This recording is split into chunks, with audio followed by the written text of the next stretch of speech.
नमस्ते, सत श्री अकाल, आदाब। मैं एडवोकेट हरी लाइव पुर्तगाल बाय हरी की तरफ से आप सभी का स्वागत करता हूं। दोस्तों, ये वाली वीडियो मैंने बनाई हुई है खास अगर आपके फैमिली मेंबर की रिन्यूअल होनी है अभी आगे चल के या आपकी हो चुकी है, तो आप लोगों को एक फालता आता है या आने वाला है जिसके बारे में मैं इसमें बताने वाला हूं। मान लो मैं हूं यहाँ पे और मेरी फैमिली यहाँ पे है, मेरी बीवी और मेरे बच्चे हैं, एक है, दो है, जो भी है, ठीक है। उनका अभी रिन्यूअल करना है तो उसमें एक चीज कॉमन आती है, जैसे डॉक्यूमेंट अपलोड करूंगा तो वो मेरे ऊपर डिपेंडेंट है, तो मैं मेरा जॉब कॉन्ट्रैक्ट सैलरी स्लिप सारा ज्वाइन करूंगा उसमें, राइट।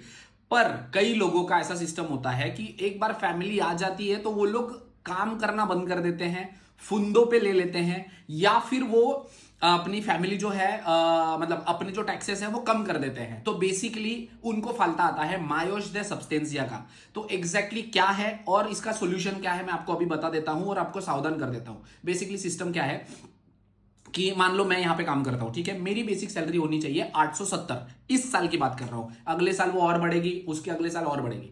इस साल की 870 मेरी सैलरी है, ठीक है। 2 साल पहले मेरे फैमिली यहां पे आई थी और उनके मेरे वाइफ का और मेरे बच्चे का फॉर एग्जाम्पल उनका मुझे भी रिन्यूअल करना है। तो मेरी इनकम लॉ के अकॉर्डिंग कितनी होनी चाहिए? तो फर्स्ट जो डिपेंडेंट होता है उनकी 100% मुझे अर्निंग करनी होती है, और सेकंड डिपेंडेंट को अगर माइनर है तो उसके लिए 50%, और थर्ड डिपेंडेंट है तो 30%। मतलब कितना?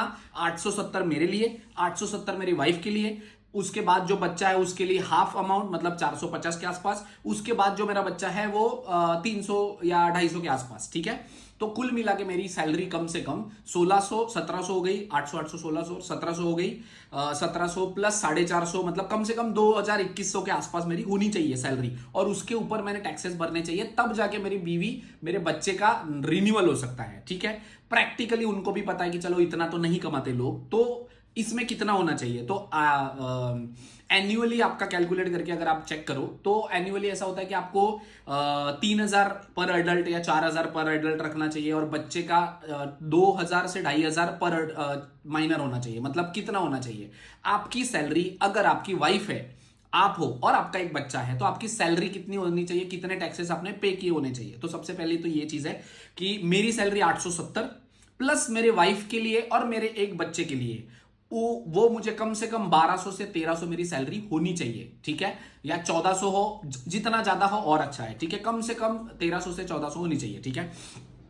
तब जाके मेरे बच्चों का, मेरे वाइफ का रिन्यूअल होगा। मेरे को एक से ज्यादा बच्चे हैं, मतलब 2 बच्चे हैं, 3 बच्चे हैं, 4 बच्चे हैं, तो आपको कम से कम 1500 1800 सैलरी होनी चाहिए, तब जाके सभी के रिन्यूअल होंगे। प्रैक्टिकली मुझे भी पता है कि पॉसिबल नहीं है, बट वो यहां का लॉ है जो आपको फॉलो करना है टीआरसी रिन्यूअल के लिए।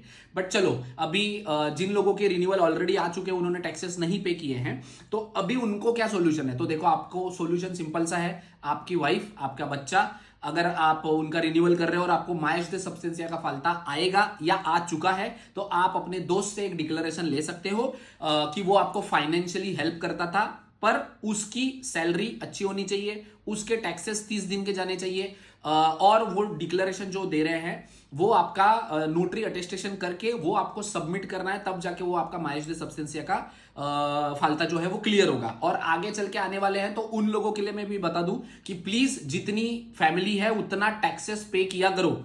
जिनके नाम पे कंपनी है वो लोग सोचते हैं कि मैं मैनेजर बन के 500 यूरो पे करता हूं एक्टिविटी के ऊपर, तो नहीं, फैमिली है डिपेंडेंट, तो आपको टैक्सेस देने पड़ेंगे, ठीक है।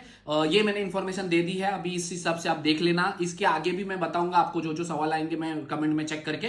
रेस्ट अगर आपको इस रिलेटेड कोई इंफॉर्मेशन या गाइडेंस चाहिए होगी तो वीडियो के नीचे कमेंट कर सकते हैं। Thank you so much.